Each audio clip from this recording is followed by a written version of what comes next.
South ఇండియాలోనే the biggest flagship sorry store మన Varahi silks ఇప్పుడు మన విజయవాడ ఎంజీ రోడ్ లో December 4th గొప్ప ప్రారంభం. మీరు 500 సినిమాలకు పైగా నటించారు, లక్షలాది మంది అభిమానులు కదా. బిగ్ బాస్ సీజన్ 3 అనుకుంటా మీరు వెళ్ళారు.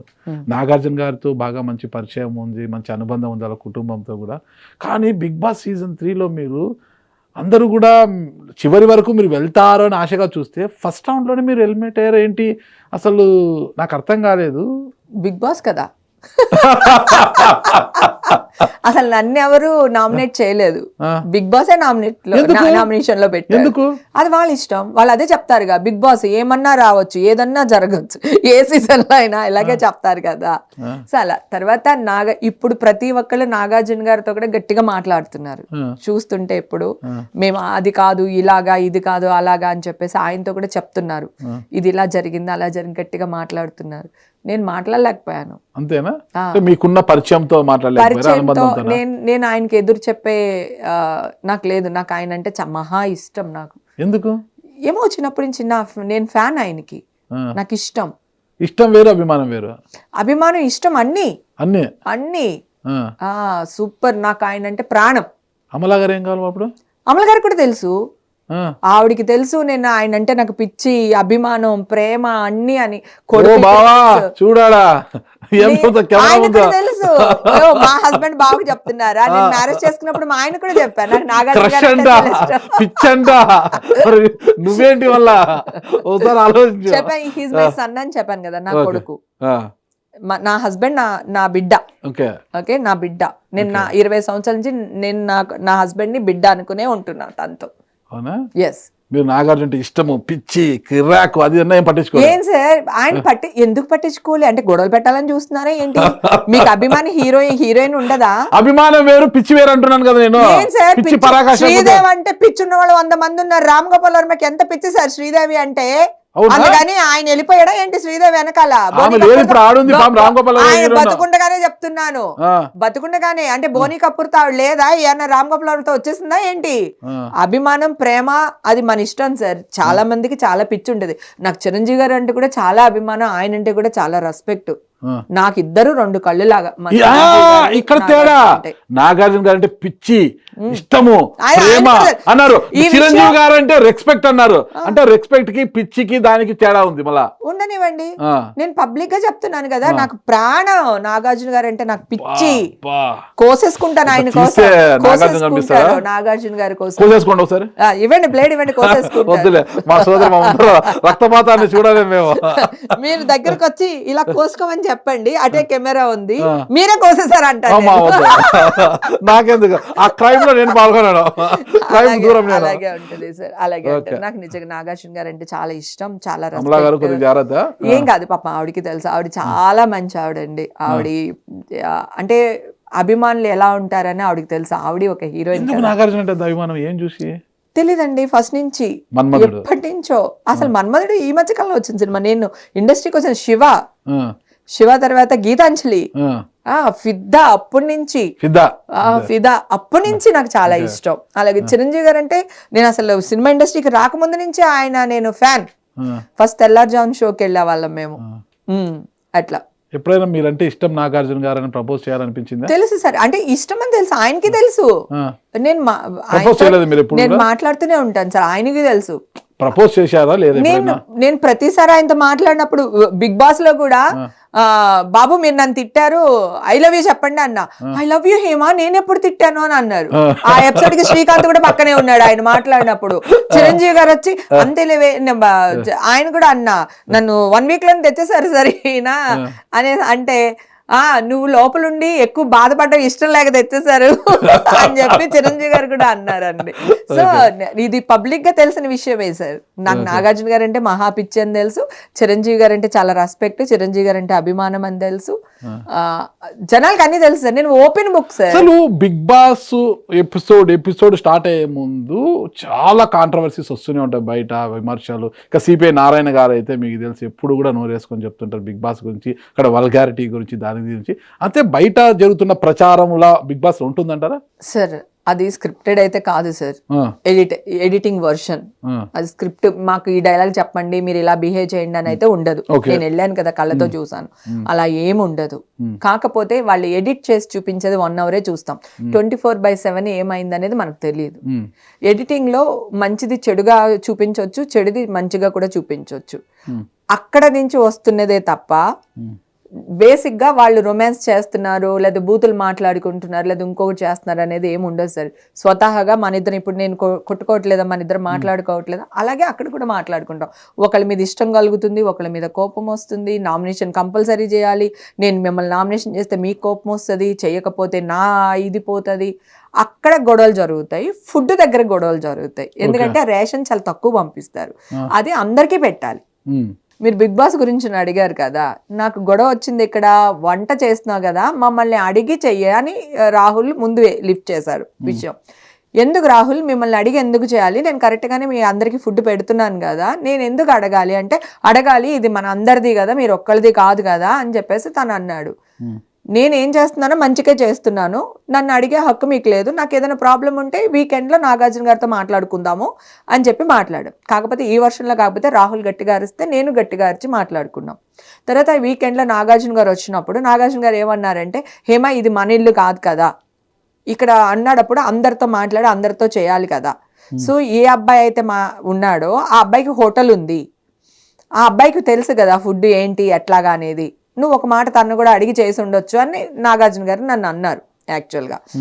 అప్పుడు నేను నాగార్జున గారికి నా ఇన్నర్ ఫీలింగ్ ఏంటంటే అడగాలి అని నా ఫీలింగ్. బాబు నేను ఒక అమ్మని, ఇన్ని 100 మందికి వంట చేసి పెడతాను, నాకు 14 years అప్పటి నుంచి నేను వంట చేస్తున్నాను, బోళ్ళు మందికి ఫుడ్ పెట్టాను, ఒక అబ్బాయి ఎంత తింటాడు, ఒక అమ్మాయి ఎంత తింటాడు, ఒక ఫ్యామిలీకి ఎంత ఫుడ్ కావాలనేది ఆడపిల్లని నాకంటే ఎక్కువ వీళ్ళకి తెలుస్తుందా? హోటల్ ఓనర్ అయినంత మాత్రాన కిచెన్ లోకి వెళ్ళి వంట చేస్తాడా? ఓనర్ డ్యూటీ ఏంటి? నెలకి ఎన్ని ఖర్చులు కావాలో తీసుకొచ్చి పెట్టడం అతని డ్యూటీ. కుక్ ఏం చేస్తాడు? ఈవేళ కస్టమర్స్ ఎంతో మంది వస్తారు ఏంటి అని చూసుకుని అతను కదా వండుతాడు. సో యాజ్ ఏ మదర్ గా నాకు ఎక్కువ తెలుస్తుందా, హోటల్ ఓనర్ కి ఎక్కువ తెలుస్తుందా బాబు అని అడగాలని అనిపించింది, కానీ నేను ఆయన అడగలేను. సో అది కాకుండా ఫస్ట్ వీక్ నామినేషన్స్ పెట్టారు అనుకోండి, జనాలకి ఓట్లు ఎలా వేయాలో తెలియదు. అప్పుడు ఇంత ఫేమస్ అవ్వలేదు కదా సార్ బిగ్ బాస్. ఆ తర్వాత ఏమో హాట్‌స్టార్ యాప్ డౌన్లోడ్ చేసుకుని ఇన్ని ఓట్లు వేయాలి అని ఒక ఇది పెట్టారు. కొంతమందికి డౌన్లోడ్ చేసుకోవడం వస్తుంది, రాదు, తెలియదు. ఫస్ట్ వీక్ నుంచి థర్డ్ వీక్ వెళ్ళేసరికి ఓట్ ఎలా వేయాలనేది జనాలకి తెలుస్తుంది. ఫస్ట్ వీక్ లో ఆ నాలెడ్జ్ కూడా ఉండదు కదా సార్. మీకేమనిపించింది ఫస్ట్ వీక్ లో బయటకు అనుకున్నారా మీరు, నేను వెళ్ళిపోతాను ఈ వీక్ లో అనేసి అనుకున్నారా? అంటే నేను 2-3 weeks ప్లాన్ చేసుకుని. అవునా? ఏమట్లా? నేను అంతకు మించి ఉండలేను సార్. నాకు నా ఇల్లు కావాలి, నా ఫ్యామిలీ కావాలి, నా అబ్బాయి కావాలి, నా బెడ్రూమ్ కావాలి. ఎస్ డెఫినెట్ గా మా అబ్బాయి కావాలి. నేను అందుకని చెప్పేసి నేను ఫిక్స్ అయ్యి వెళ్ళాను. ఫస్ట్ వీక్ లోనే వచ్చేసాను అంతే. వెళ్ళడం ఎందుకు? మీలాంటి సెలబ్రిటీ ఆడికి వెళ్ళిన తర్వాత కొద్దిగా ఎక్స్‌పెక్టేషన్స్ ఉంటాయి కదా. అప్పుడు మా ఇంట్లోనే నేను ఇంత అంటే ఇన్ని షూటింగ్స్ చేస్తున్నాను, ఇల్లు, కిచెను, సంసారం, ఎక్కడున్నావు, ఎప్పుడు వస్తావు, అమ్మ అన్నం కావాలి, ఇది కావాలి అని నా కూతురు ఏదో ఒక మిషన్ లాగా అయిపోయింది సార్. వాళ్ళకి వంట చేసే మిషన్ని, డబ్బు సంపాదించే మిషన్ని, ఏదో అప్పుడు నా ఏజ్కి నాకు మెంటల్ డిప్రెషను, ఆ టైంలో ఒక చిన్న ఇది అంటే 44-45 years బిగ్ బాస్కి వెళ్ళినప్పుడు నేను వెళ్ళి అప్పుడే చాలా 5 సంవత్సరాలు 6 సంవత్సరాలు అయిపోయింది.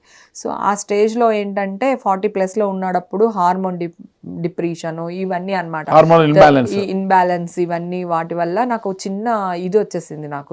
సరే బిగ్ బాస్కి వెళ్ళిపోతే ఫోన్ ఉండదు, అప్పుడు ఆఫర్ వచ్చింది, అబ్బాయి ఈ ఫోన్ ఉండదు, ఎవరు నన్ను ఏం అడగరు, శుభ్రంగా ప్రశాంతంగా అక్కడికి వెళ్ళి హ్యాపీగా ఉండొచ్చు, అక్కడ గేమ్స్ ఆడొచ్చు, నలుగురితో మాట్లాడొచ్చు, వంట చేసి పెట్టొచ్చు.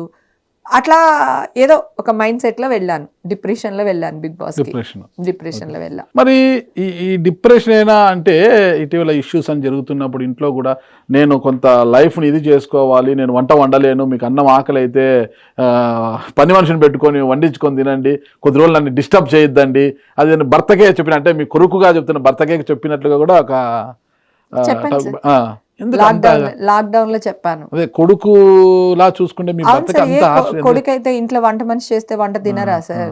అలా ఏం లేదు కదా. ఆ. ఇప్పుడు నా కూతురు ఉంది, నేను యాక్ట్ చేసేదాన్ని సినిమాల్లో, పాపం పని మనిషే పెంచింది కదా. నేను ఈవినింగ్ వచ్చి చూసుకునేదాన్ని, మార్నింగ్ చూసుకునేదాన్ని పాపని, మిగతాదంతా పని మనిషి చేసింది కదా. అలా అని చెప్పి తను నా కూతురు కాకుండా నన్ను పోతుందా? డిస్టర్బ్ చేయడానికి కాసేపు కాదు, అంటే మీకు నాకు ఎలా టైం ఉంటది? ఉంటే వండి పెడతాను, లేదంటే మీకు ఆకలి అయితే పని మనిషి వండించుకొని తినండి అన్నట్టుగా. ఆ, అంటే నాకు చెప్తాను కదా సార్, ఎక్కడో ఫ్యామిలీ నుంచి ఒక గుర్తింపు రాలేదేమో, నేను ఇంత గొడ్డు సాకరీ చేస్తా ఉండిపోయాను. తిన్నావా అమ్మా, నీకేం కావాలిరా, ఇవాళ షూటింగ్లో ఏం జరిగింది, ఏం చేస్తున్నావు అనేది ఎక్కడో నా కూతురు నుంచో, మా హస్బెండ్ నుంచో, మా అమ్మ నుంచో ఎక్కడో ఏదో ఒక సెట్ ఆఫ్ ఇది నాకు అప్పుడు లభించలేదు. ఆ లాక్డౌన్లో ఒక డిప్రెషన్లో ఉంటాం. ఏంటి లైఫ్, షూటింగ్స్ లేవు, ఇన్స్టాల్మెంట్లు కట్టాలి, కొత్త ఇల్లు కొనుక్కున్నాము, నెలకి 1,00,000 కట్టాలి, దానికి ఎలాగా, పాప స్కూల్ ఫీజులు, ఈ 2-3 years husband సంపాదిస్తాడు కదా. ఆయన కూడా షూటింగ్స్ లేవు కదా సార్ లాక్డౌన్లో, ఎవరికి ఏం లేదు.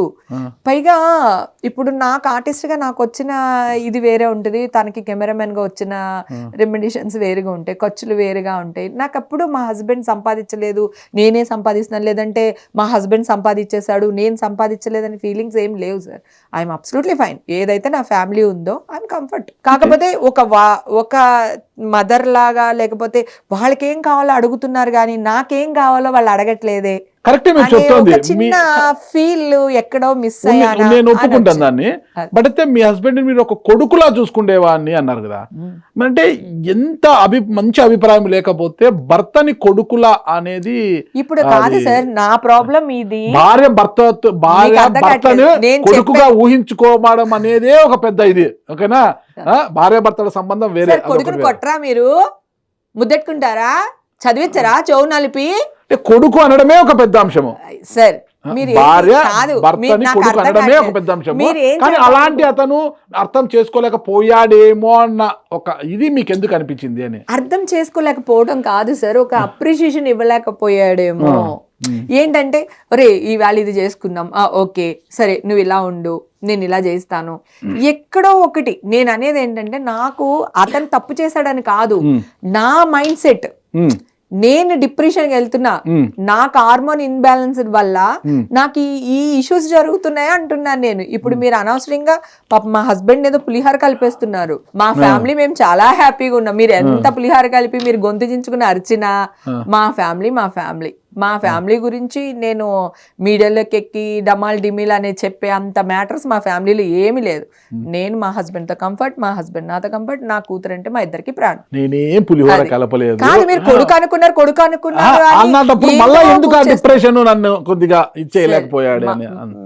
నాకు ఆ టైంలో మీకు ఆలోచన అనేది మీకు అది నాకు ఇక్కడ ఎక్స్ప్రెస్ చేయలేకపోతున్నారు అంతే మీరు. ఎగ్జాక్ట్లీ, ఎందుకంటే ఇది లేడీస్ ప్రాబ్లం. మీకున్న ప్రెజర్, ఆ hormone imbalance, ladies problem. Okay okay, అర్థమైంది. నేను అర్థమైంది, నాకు అర్థమైంది, నాకు అర్థమైంది, అది నాకు అర్థమైంది. దాంతో అంతే తప్ప నా హస్బెండ్ మంచోడు కాదు, కూతురు మంచిది కాదు అని కాదు నా ఉద్దేశం. సో అది ఇప్పుడు కూడా ఏంటి, మనం డ్రగ్స్ కేసు మంచిగా క్లియర్ అయిందని మాట్లాడుకోవడానికి వచ్చాము. ఇప్పుడు ఇక్కడ నుంచి ఇదేమవుతుంది, మనం ఒక థంబ్నెయిల్ హస్బెండ్ గురించి నిజాలు చెప్పిన హేమ మళ్ళీ హస్బెండ్ మీద వెళ్ళిపోతుంది. నాకు మళ్ళీ అది వద్దు. నేను అదే నేను హస్బెండ్ హ్యాపీయా, చాలా హ్యాపీ సార్, చాలా హ్యాపీ. నేను ఎప్పుడు డ్రగ్స్ కేసులో క్లీన్ చిట్ వచ్చింది అంటే క్లీన్ చిట్ రాకపోయినప్పటికీ ఆయనకు తెలుసు నా భార్య ఏంటి అనేది. అవును, కానీ సమాజానికి తెలియాలి కాబట్టి ఇప్పుడు వచ్చింది కాబట్టి full happy husband. 100% happy sir. అన్నిటికంటే నా కూతురు చాలా హ్యాపీ. అవునా, నా కూతురు హ్యాపీ, మా అమ్మ హ్యాపీ. నాకు అదొక తృప్తి మిగిలిందండి. అమ్మ పోయే ముందు హ్యాపీగా చనిపోయిందా?